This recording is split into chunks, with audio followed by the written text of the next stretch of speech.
Chapter 9. Jesus stepped into a boat, crossed over, and came to his own town. Some men brought to him a paralyzed man lying on a mat.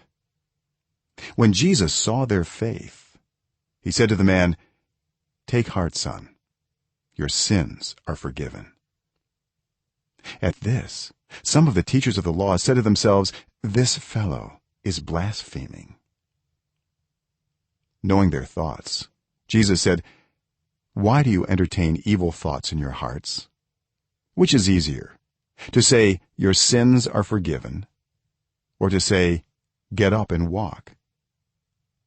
But I want you to know that the Son of Man has authority on earth to forgive sins." So he said to the paralyzed man, "Get up, take your mat, and go home."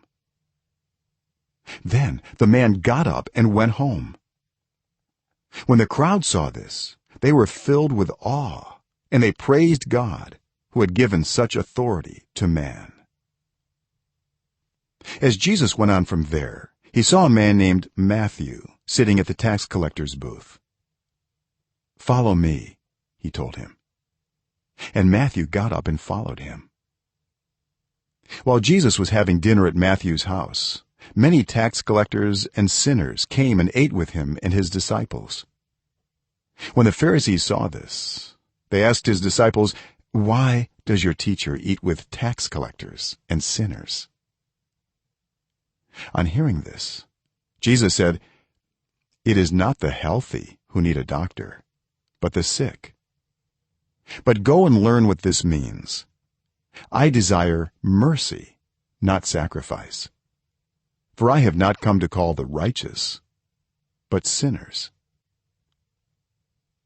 Then John's disciples came and asked him, "How is it that we and the Pharisees fast often, but your disciples do not fast?"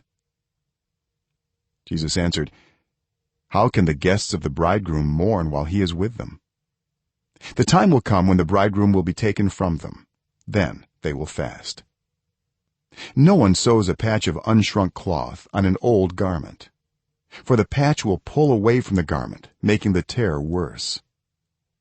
Neither do people pour new wine into old wineskins. If they do, the skins will burst, the wine will run out, and the wineskins will be ruined. No, they pour new wine into new wineskins, and both are preserved."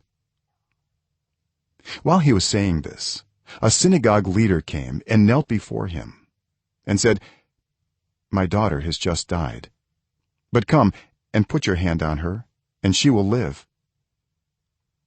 Jesus got up and went with him, and so did his disciples. Just then a woman who had been subject to bleeding for 12 years came up behind him and touched the edge of his cloak. She said to herself, "If I only touch his cloak, I will be healed."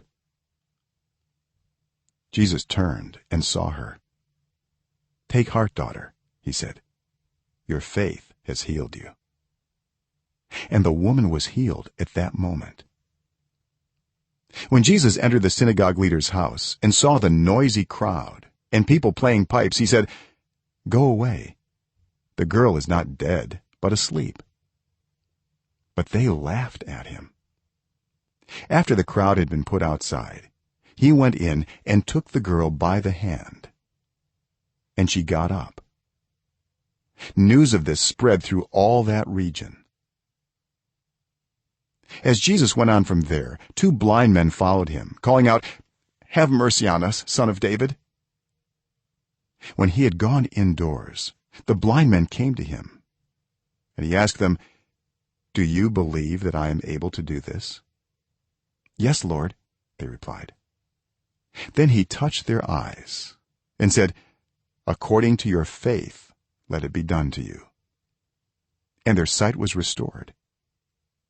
Jesus warned them sternly, "See that no one knows about this." But they went out and spread the news about him all over that region. While they were going out, a man who was demon-possessed and could not talk was brought to Jesus. And when the demon was driven out, the man who had been mute spoke. the crowd was amazed and said, nothing like this has ever been seen in Israel. But the Pharisees said, it is by the prince of demons that he drives out demons. Jesus went through all the towns and villages, teaching in their synagogues, proclaiming the good news of the kingdom, and healing every disease and sickness. When he saw the crowds, he had compassion on them, because they were harassed and helpless, like sheep without a shepherd. Then he said to his disciples, the harvest is plentiful, but the workers are few. Ask the Lord of the harvest, therefore, to send out workers into his harvest field.